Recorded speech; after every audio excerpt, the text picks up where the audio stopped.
What if Wi-Fi didn't come from a router in your living room, but instead from powerful TV antennas? And better yet, what if you didn't have to pay for it? That possibility could become a reality across the U.S. thanks to a new proposal by the Federal Communications Commission. Cecilia Kang has been writing about it and is standing by to tell us more, but first, our producer Ben Connors gives us a broader look at how the government divvies up our telecommunication airwaves. There's a giant spectrum of electromagnetic waves, from tiny X-rays up through visible light and radio. TV broadcasts, cell phone conversations, pretty much every way we send wireless signals to each other all takes place in this part of the spectrum. At 4 gigahertz, we've got cell phones. Video chat without needing Wi-Fi on America's largest 4G network. Up here between 87 and 108 megahertz, we've got radio. WHBC FM broadcasts on a frequency of 94.1 megacycles pursuant to the authority granted by the Federal Communications Commission in Washington, D.C. The Federal Communications Commission, or FCC, decides which frequency should be used for which kind of signal. It's a massive undertaking, playing traffic cop for wireless signals. This chart from 2011 shows how all that traffic is organized. You've got spectrum for maritime radio navigation, space research, Earth exploration satellites.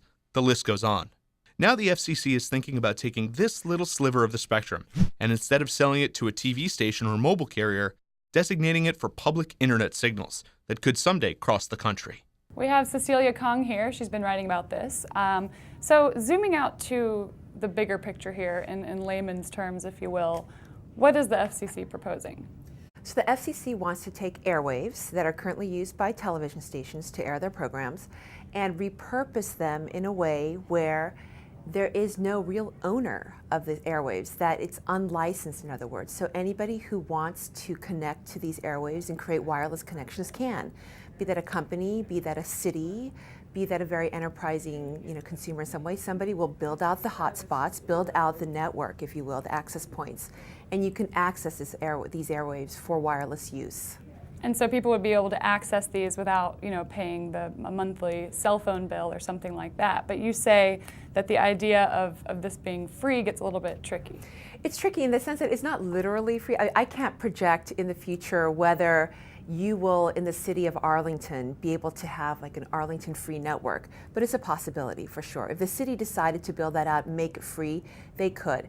What's different is that there are alternative business models, potentially with unlicensed spectrum, from what you're used to from your wireless carrier. So your Verizon, AT&T, T-Mobile, Sprint, Nextel wireless service provider, which has this model of charging you, putting you in a contract first of all, and then charging you every month for access to wireless use of the internet. That could change, that there could be other ways to access the internet. And the question is, who will build it out?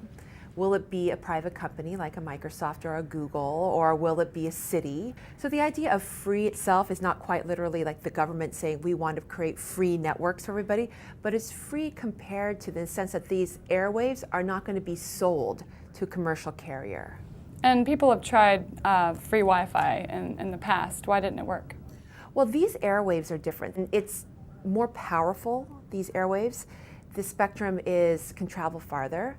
So the idea is that these airwaves that could be used for unlicensed use, potentially for Wi-Fi, could be much stronger and more robust than the Wi-Fi public network you have, like say at your city airport, which, as we all know, can be just sort of a crummy experience, because it's so congested and it's not quite as powerful. Why does this prospect excite a lot of people? Well, this really excites companies, particularly, in that companies like Microsoft and Google, and that's why they're advocating so strongly for this, they see a future where so many more machines are connected to the internet and they're connected to each other. So your television, to your watch, to your cell phone, to your TV, to your home appliance, your refrigerator, everything will be connected. But in order to make those machines connected, what's known as sort of the Internet of Things, you need wireless connections. And there's just such a scarcity of spectrum or airwaves available to connect all these machines to the internet. So there's a very, very appealing business prospect for companies that really want to advance the internet to connect more things and more people to those things. Well, great, interesting stuff. Thanks for joining us. Thank you.